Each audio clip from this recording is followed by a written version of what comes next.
All right, today we got a attachment that goes on the back of a tractor. It's a PTO attachment.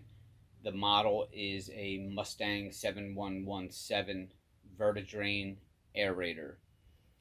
The operator says that the PTO on the tractor was spinning, but the aerator tines were not going up and down. So immediately my first guess is that a gear had gone bad inside of the Verti gearbox.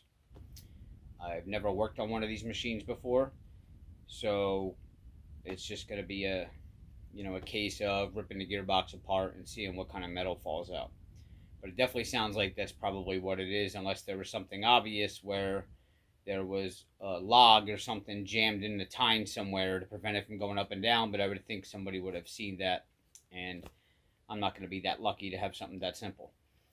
The cost of the gearbox can run you on the upside of $1,200 or more, maybe cheaper, maybe a couple $100 cheaper or less, but they're not cheap. So hopefully we can figure it out for them so that it's a simple repair, maybe cost them $200-300 rather than $1,200, and get them going again. So let's go take a look at what we got and see if we can fix it for them. Alright, this is a Verti 7117 Mustang PTO attachment aerator, and the problem is the PTO is it's spinning on the tractor, but it's not spinning on this end. The tines aren't going up and down. Never worked on one of these, but I'm going to assume that it's in the gearbox somewhere here. Something either gave way or broke or whatever, but this is the unit, and couldn't find any videos on YouTube about it. We had to take these top covers off as far as we got right now, removing the top covers so we can get to that gearbox there, and there's an inspection cover right there. Alright, so we got to take off these two bars here because they are in the way of those nuts under there, as you see. So we're gonna need to hold back, try that. Alright. You want to take it all the way off, or you want? Better if it's all the way off. Okay. Right? Watch I don't drop on you. Alright. And we'll just slide that off I'm gonna there put like that that. right back in there so we don't. Should we label these left side, right side? Yeah. So when you take these off, just kind of put your own little notes here, so you know that you put these back on the right side they're supposed to go. Alright. We'll do this next one. Alright, you can see now we have this inspection cover here. It's exposed and we're able to get to the bolts. So hopefully that'll show us what's going on when we lift that. We don't have to dig any further. Again, I've never been inside of one of these before, so we may find nothing.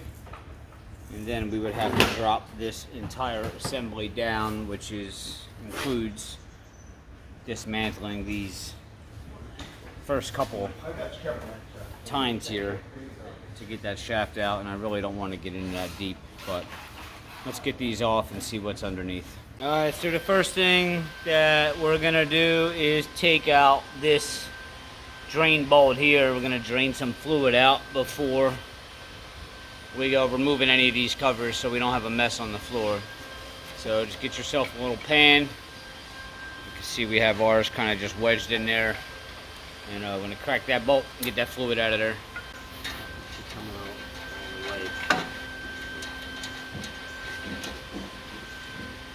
There's nothing coming out of there. Well, it is sitting upright. Yeah, but you would think, I mean, your gauge is all the way up here. So you would think that if it were to be filled this high, there still should be something coming out of there. We're bone dry. We may want to label this top because The aerator. Right, top, is right bottom. there. I agree with that. I got the marker in my pocket. Never. Label this top. T for top. Well, let's just do a B in case our T gets erased. Put a T right here, would you please? So they match. Or down here, down. Oh, it don't matter. Yeah, this way, T to T. It's pretty. All right. This might be a few minutes. Yeah. All right, so we're down to the last bolt. We're gonna pull that cap off and see. Hopefully, some fluid comes out of there.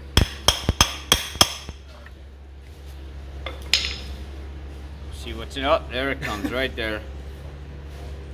Lot of yuck. Oh, look at that.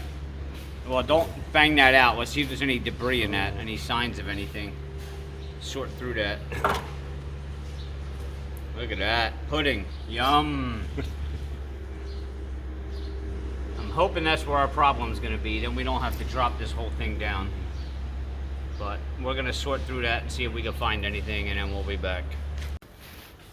Alright, so after sifting we're through all locked up. this yuck in here, we found this chip, which looks like Man, one of the teeth on that pinion there. that is locked up. Oh, it's going now. There's probably another piece of metal in there.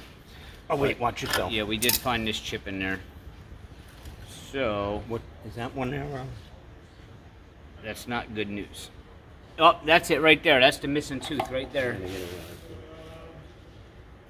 You can see the pinion there. The tooth is broken off, and there's the piece that goes to it. So, that's part of the problem. Let's clean that. Alright, we're going to clean that up. What we have concluded is